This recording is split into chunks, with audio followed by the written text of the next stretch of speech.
Jebretin dan seluruh penggemar badminton di Indonesia. Yang pastinya di PB Ina, balik lagi di PB Ina Badminton di Jebret Media. Dan yang pastinya kalau kalian nonton di kemarin di fun turnamen PB Ina, pasti kalian kenal Papam dong. Atau enggak kalau kalian punya TV di rumah ya, pasti tahu dong Papam itu siapa. Walaupun udah nggak ada programnya. Dan yang pastinya udah kenal sama Papam di sini. Dan kalian juga semuanya pasti kenal sama sosok yang bakalan nemenin Papam pada hari ini. Siapa lagi kalau bukan, dia adalah seorang juara All England, pendari-pendari emas SEA Games. Dan inilah dia, Ci Debbie Susanto. Aduh, kita akhirnya ketemu ya Ci ya. Iya, setelah kemarin turnamen ya. Iya, Open turnamen kemarin tuh, Iya, terakhir. Open turnamen terakhir ya. Walaupun aku sudah menyemangati Ci Debbie untuk balik lagi ke badminton. Untuk terjun lagi gitu. Iya, aku ini loh merasa happy banget bisa dikomentarin sama Oma Gil KW loh. Aduh, banyak banget tuh yang DM gue tuh gara-gara itu.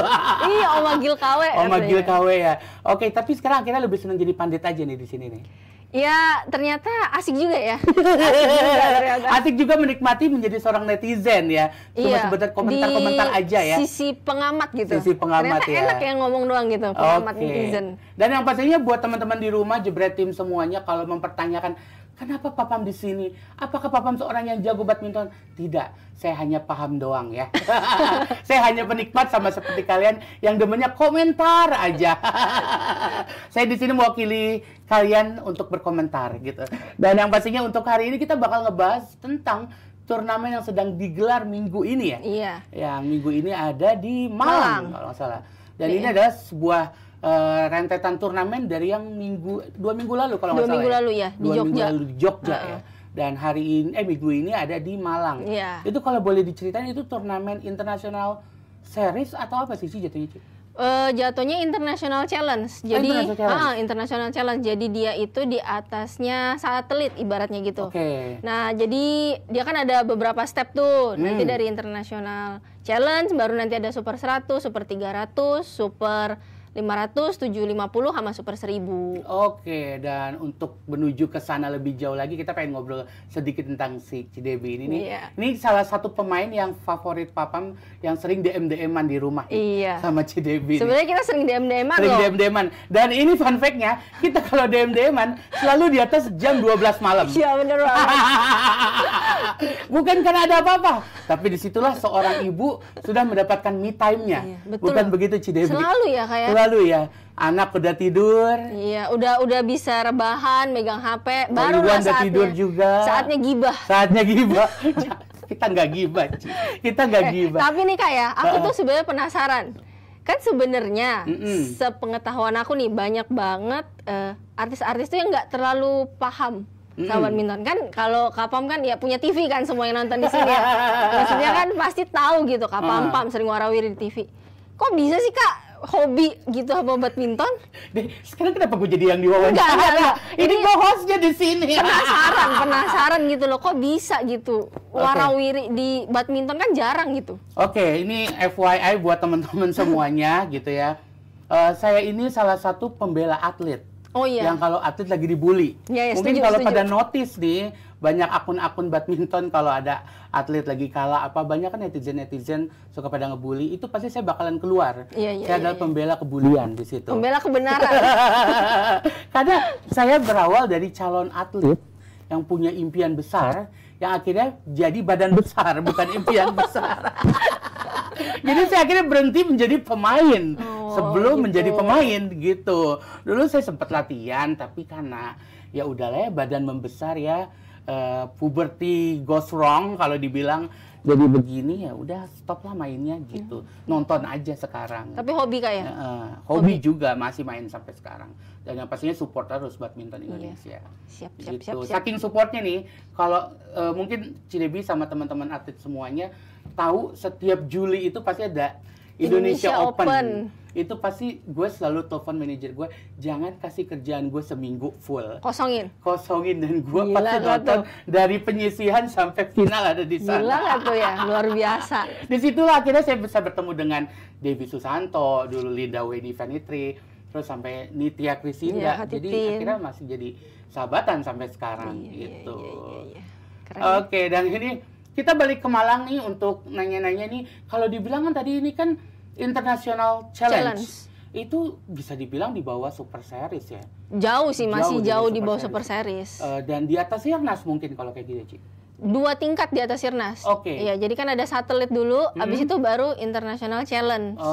Dari situ nanti baru naik ke Super 100. Kalau dulu tuh Super 100 tuh kayak Grand Prix. GP ya? Iya, GP Gold, Super Series, Final Super Series. Gitu. Nah ini yang sebenarnya mungkin banyak teman-teman di rumah Jebret Tim penasaran, kenapa pemain-pemain yang akhirnya datang sekarang ini benar-benar pemain-pemain yang udah punya nama banyak. Seperti ada Dejan Glow juga turun kan, Meli sama Hafiz juga turun. Kenapa sempet atau mau ngikutin turnamen yang sekelas IC? Pentingnya apa sih, Ci, kalau kayak gitu? Penting banget sebenarnya buat mereka yang baru. Mereka kan lagi nyari poin ya, Kak ya, sebanyak-banyaknya. Mereka mau naikin ranking secepat-cepatnya biar bisa ikut turnamen yang lebih tinggi. Oke. Untuk kualifikasi mungkin. Iya, ya, makanya kadang orang nggak taunya cuman pertandingan yang ada di TV, Super Series gitu. Tapi sebenarnya pentingnya pertandingan kayak gini, apalagi di Indonesia nih, kita nggak perlu jauh-jauh, kita bisa dapat turnamen, bisa dapat poin gitu kan. Justru dari sini nih kita ngerangkaknya. Kita nggak bisa langsung mau main di atas, nggak bisa. Dan ini pun kesempatan buat pemain-pemain muda untuk nunjukin kemampuannya ya, karena berusaha untuk ikut serta di turnamen yang lebih tinggi, poinnya nggak bisa masuk. Gitu. Dan ini untuk fun fact sendiri, di sini udah gabung sekitar 238 pebulu tangkis dari kurang lebih 13 negara. Di sini ikut ambil bagian, dan yang perlu di-highlight, ini tim mudanya dari tim Tiongkok ini turun gunung di sini. Jadi nggak sama mungkin seperti turnamen yang 2 minggu lalu yang kemarin Jogja. Lebih sepi ibaratnya. Kalau di sini nih gue lihat pribadi ya, unggulan pertama di MD-nya aja itu udah punya nama banget. China. Chen Kakiang kalau nggak salah ya. Iya. Terus juga ada Kisona. Kisona itu dari WS juga, itu udah semua pada turun gunung juga di situ. Itu chance-nya gimana tuh, Ci, kalau menurut Ci Debbie sendiri untuk pemain muda kita Kalau kita lihat dari sini kenapa bisa rame banget, terus banyak dari China, Jepang juga pada mau ikut, karena kan tahun depan itu udah mulai penghitungan poin untuk Olimpiade, Kak. Pengumpulan poin. Iya, jadi otomatis untuk turnamen-turnamen besar itu udah pasti yang kecil-kecil nggak kebagian, karena pasti fokus ke yang gede yang mau proyeksi untuk Olimpiade.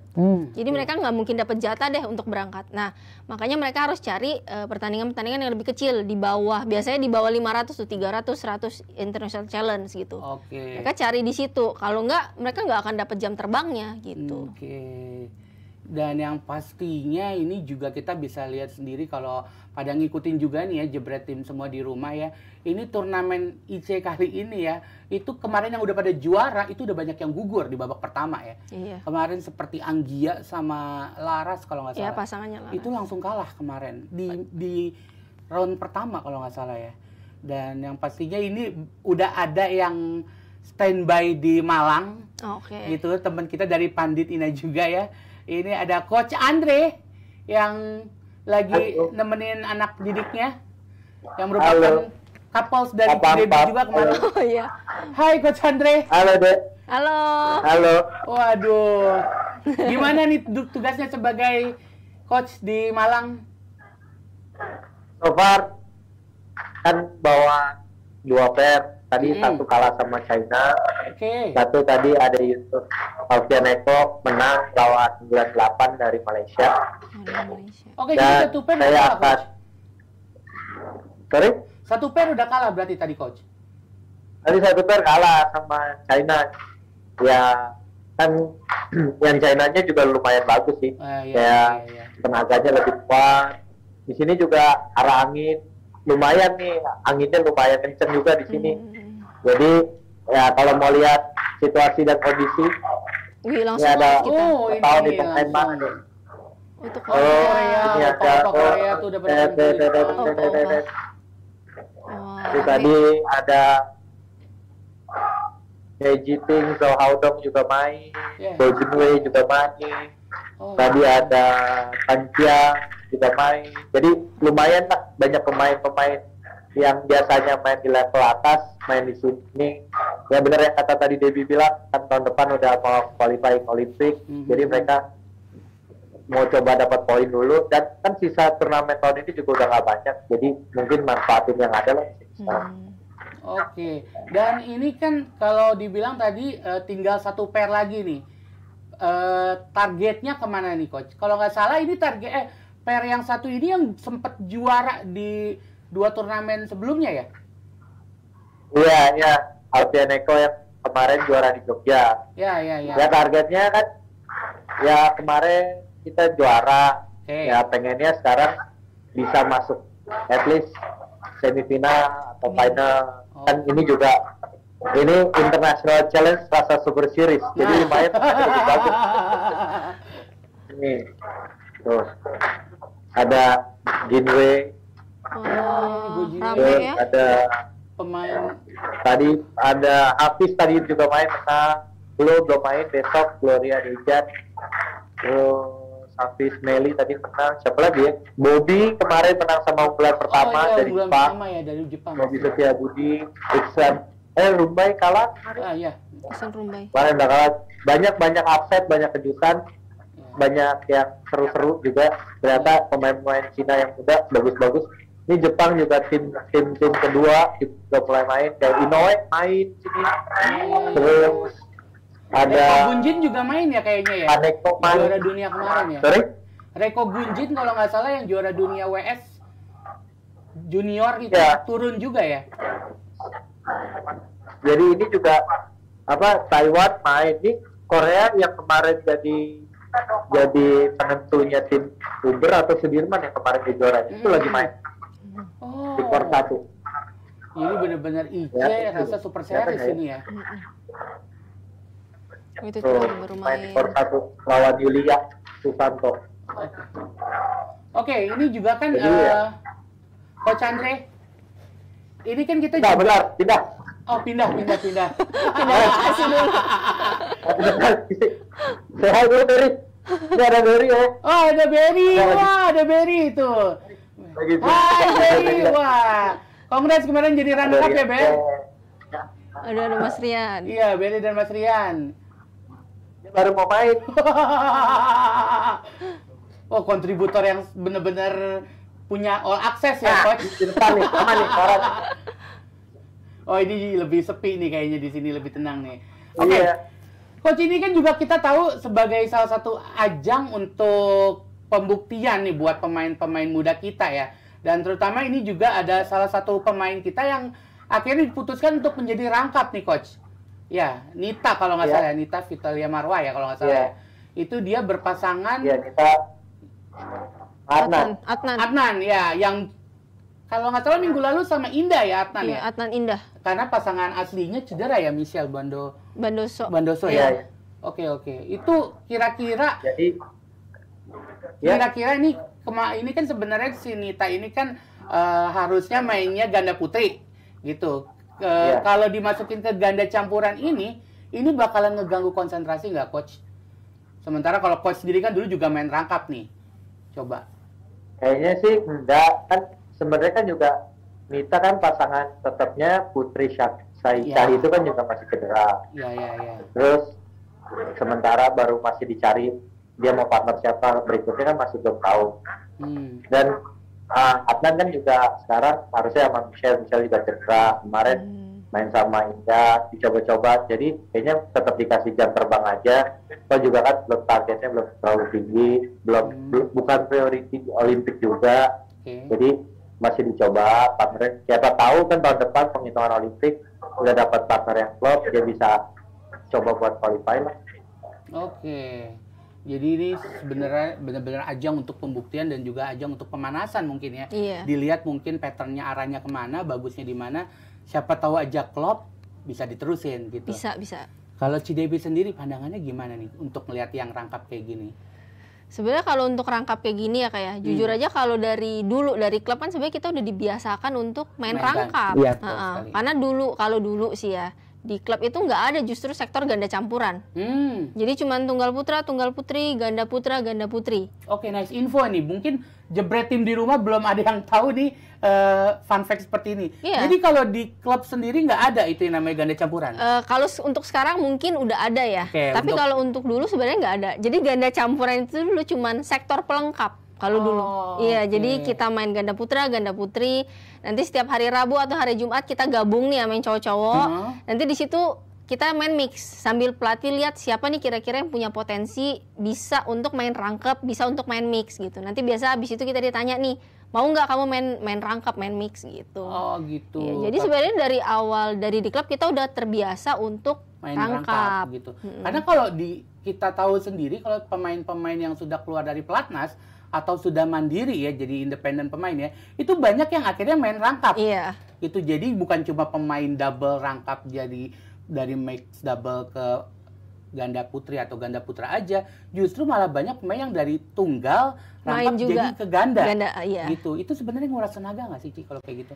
Sebenarnya kalau untuk udah di luar, kalau dibilang nguras tenaga nggak, justru mereka cari celah sebanyak-banyakannya kan, Kak. Kalau mereka cuma turun satu sektor, tapi mereka sebenarnya bisa turun dua, kenapa nggak dua-duanya diambil gitu? Siapa tahu kan ada chance bisa bikin kejutan gitu. Nah sebenarnya itu juga dulu kita sempat tuh anak pelatnas untuk main kayak gitu untuk yang Pratama ya. Tapi ya ada regulasi baru, peraturan baru, akhirnya sering banget kan orang nanya, Ci kenapa sih nggak main double putri juga gitu, main aja gitu. Tapi kalau ini mungkin orang banyak nggak tahu kenapa sih di PBSI nggak ngerangkap gitu. Karena kalau kita ngerangkap satu, kita kan udah punya sektor masing-masing gitu Kak yang dikhususkan. Nah kalau kita ngerangkap sebenarnya bisa, karena dulu aku sama Pia kan pernah main ngerangkap tuh. Tapi di event-event tertentu, event gede, kadang kasihan itu yang sektor aslinya. Jadi aku sama Pia misalnya masuk nih di drawing, sedangkan ada junior-junior ganda putri yang lain, gara-gara aku masuk dia nggak bisa masuk, dia nggak ada kesempatan tanding. Karena kan kalau sistemnya udah di dalam itu kita ngantri mau berangkat. Jadi kita ngambil kuota orang gitu. Sebenarnya kasihan juga itu. Jadi yang akhirnya ya itu pada nggak ngerangkep. Mungkin demi kesetaraan untuk gabung join ke turnamen ya. Tapi ada nggak sih perasaan dari original partnernya, kayak misalkan Cici punya partner asli dulu di ganda campuran, terus tiba-tiba dirangkapin ke main ganda putri, terus ganda awalnya Cici itu bisa nggak sih kayak ngerasa, kok lu jadi main double sih, ntar sama gue udah capek lagi gitu? Ya itu pro kontranya sebenarnya pasti ada, pasti Kak. Ada, pasti ada. Gitu. Karena kalau bukan benar-benar kita biasa main di 2 nomor ya, tapi tiba-tiba dirangkapin pasti ada kan perasaan, jangan-jangan nanti dia pas main sama gue udah abis udah nih. Sisa Iya, gue dapat sisa doang nih. Ada seperti itu sebenarnya. Tapi balik lagi ya kita ngobrol kan ke pasangan biasanya. Kalau kayak aku nih, misalnya aku main ngerangkap, tetap aku pasti gimana caranya pas main mix itu tetap harus total. Nggak boleh, tanggung jawabnya yang double, karena kan kita takut cedera, pasangan kita jadi rugi ibaratnya nggak bisa main. Jadi lebih tanggung jawabnya. Kalau gue sendiri pernah ngobrol sama Civita nih gitu, sempat nanya kenapa sih Indonesia nggak ada yang main rangkap gitu. Mungkin jawaban dari Civita sendiri karena mungkin untuk sekarang mungkin pemain terakhir yang sukses untuk main rangkap paling Jiang dan Zhao Yunlei. Dua-duanya jadi gitu. Sampai terakhir pun kita punya Harisa Higashino ya, Jepang. sama Yuta. Akhirnya Yuta pun jadi clash sama pasangan Indonya ya. Benar-benar karena Endo meminta Yuta untuk fokus ke ganda putranya, tapi Yuta mau dua-duanya gitu. Akhirnya mereka jadi kayaknya pisah ya akhirnya. Iya, kalau udah di situ ya itu yang sering kejadian Kak. Akhirnya salah satu ya udah harus milih nih. Dia mau yang mana? Lu mau fokus ke yang mana gitu. Dan kalau ngomongin masalah milih nih, dan banyak banget pemain Indonesia yang nggak turun ke turnamen IC yang ada di Malang, tetapi memilih untuk berkonsentrasi di Denmark Open gitu. Nah, di Denmark Open ini kita kalau mau ngomongin Denmark Open, kalau kita lihat sejarahnya gitu, ini mungkin cukup sulit untuk mendapatkan gelar di turnamen di Denmark Open ya. Kenapa sih sesusah itu dari pemain Indonesia untuk dapetin gelar di Denmark Open? Kalau memang dibilang susah, ya susah gitu. Dibilang gampang sebenarnya ada kans, tapi pada pelaksanaannya memang nggak segampang yang dilihat gitu. Kalau kita lihat dari mix double juga, Cibutet sama Owi pun dia belum pernah loh juara di Denmark. iya quarter final ya. Semifinal. Semifinal dia kalah sama pasangan China waktu itu. Okay. Nah, yang terakhir juara itu kan ada Praven sama Melati di 2019. Itu juga karena waktu itu mereka pas lagi on fire-nya di Tour Eropa. Iya, itu lagi on peak lah ibaratnya seperti itu. Dan ini kita bisa lihat sendiri di sini, ini adalah statistik dari juara selama 5 tahun terakhir. Gitu di 2021 nggak ada. Jepang dapat 3, England dapat 1, dan Hong Kong dapat 1. China dapat 1 ya. Londomping China. Oke, dan juga di 2020 nggak ada juga pasangan Indonesia gitu, malah terakhir di 2019. Iya. Benar, 2019 itu ada Ucok. Meli dan Ucok dan juga Minions. Itu. Betul banget, dan ini 2018 Minion terakhir juga dapat gelar di 2019 ya. Iya. 2020 dan 2021 itu belum dapat.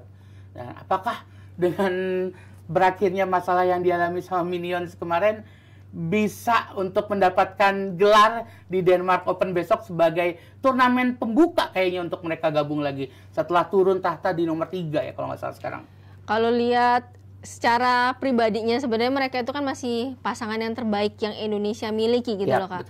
Ya mungkin dengan adanya masalah kemarin, namanya kita lagi di atas, ada cobaan aja gitu. Tapi kalau kita bisa ngelewatin ini, justru langsung bisa nanjak lah ibaratnya gitu. Jadi udah plong ibaratnya udah plong lah, masalah udah selesai, udah all out lah di lapangan. Nah, mudah-mudahan dengan pertandingan mereka nanti Tour Eropa yang pertama lagi kan setelah mereka nggak tanding, mudah-mudahan mereka bisa dapat hasil yang luar biasa sih di situ. Oke, itu dari Minion sendiri gitu. Tapi selain Minion, kira-kira peluang untuk dapat gelar tuh dari mana tuh, Ci?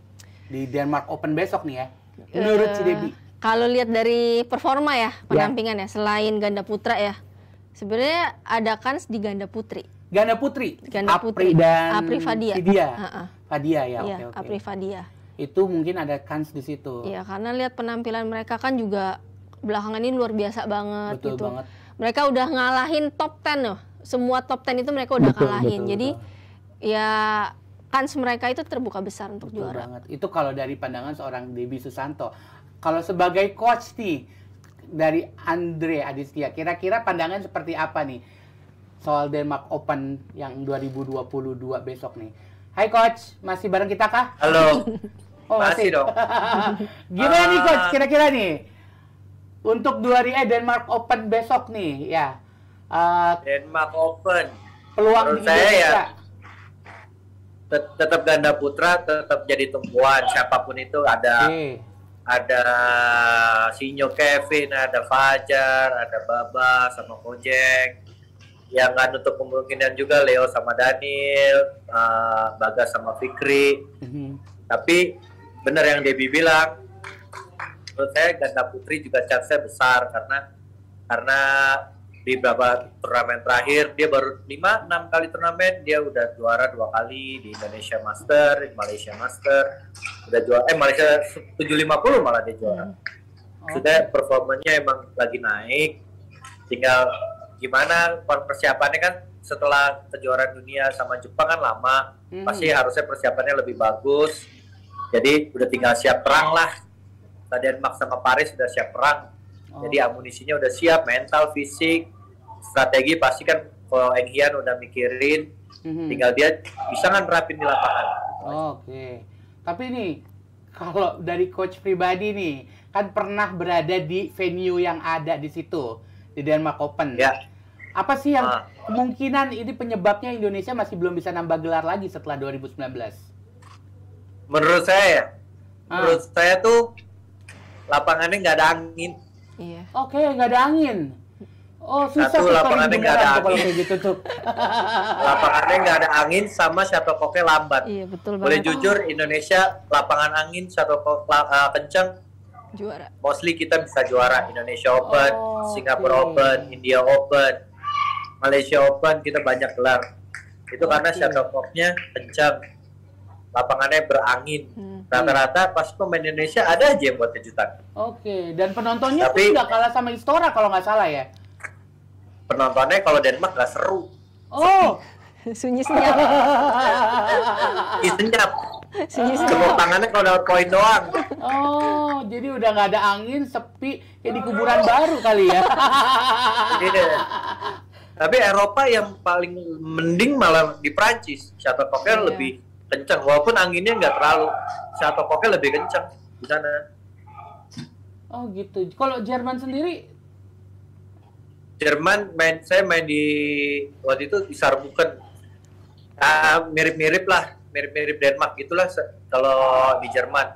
Paling enak Eropa sih kalau menurut saya tuh Prancis. Oh, jadi kalau habis main bisa jalan-jalan ya di Prancis ya. Kalau Cidewi sendiri gimana di Denmark? Seperti yang tadi Coach Andre bilang, setuju nggak sih komentar itu? Setuju. Memang kalau untuk di Denmark itu karena venue dia juga lumayan besar, memang nggak ada angin, Kak. Bisa dibilang sangat stabil, lapangannya sangat stabil. Jadi nggak ada menang kalah angin sama sekali. Ya. Cuaca dingin kan, cuaca dingin, otomatis bola semakin pelan. Jadi kedot lah ibaratnya gitu.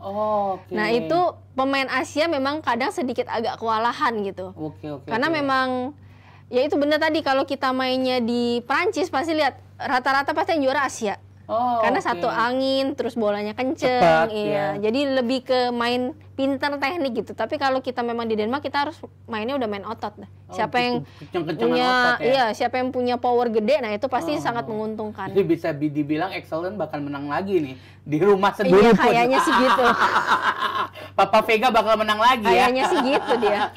Aduh, oke. Jadi mungkin ini salah satu penyebabnya akhirnya kita sudah bisa misterinya sudah bisa terkuak ya, karena itu nggak ada angin lapangannya, karena kita juga tahu kan kita kalau main kan biasanya di lapangan terbuka tuh. Iya, Tarkam di garasi di mana itu anginnya banyak tuh ya kalau kayak gitu.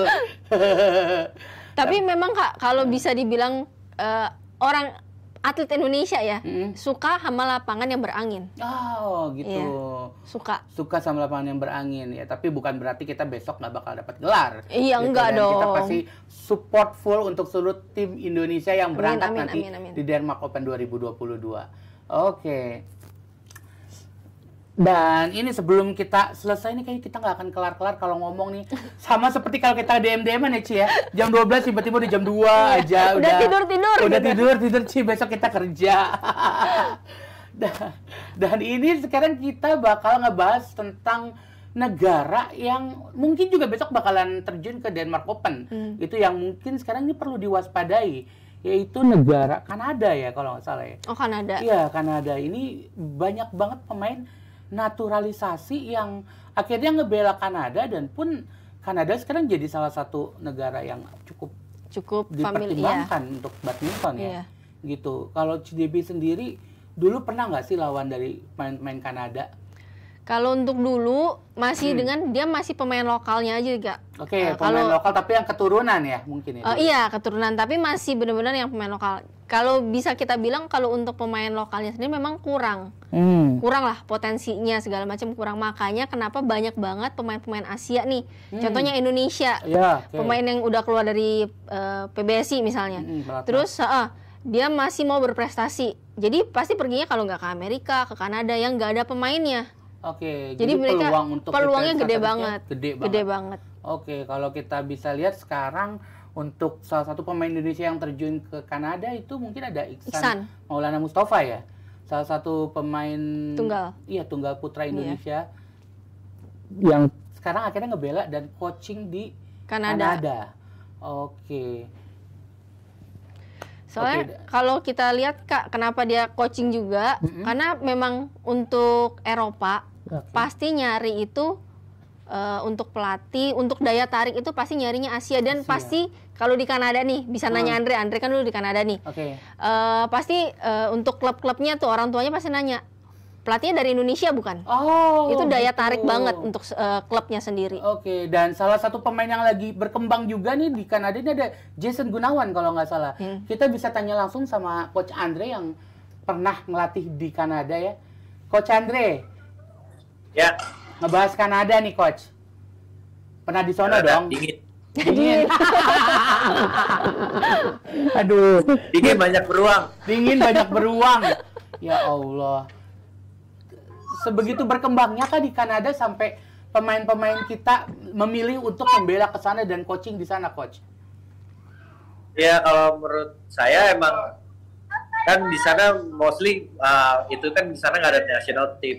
Di sana tuh bisnis klub semua, dan kenapa di sana bisnis klub lumayan gitu, ternyata demand-nya lumayan banyak di sana kan, ternyata kan banyak imigran, banyak kan orang-orang Asia yang kulit putih itu jarang sebenarnya main badminton. Di sana tuh rata-rata orang Hong Kong, orang China, orang Taiwan, banyak banget di Kanada.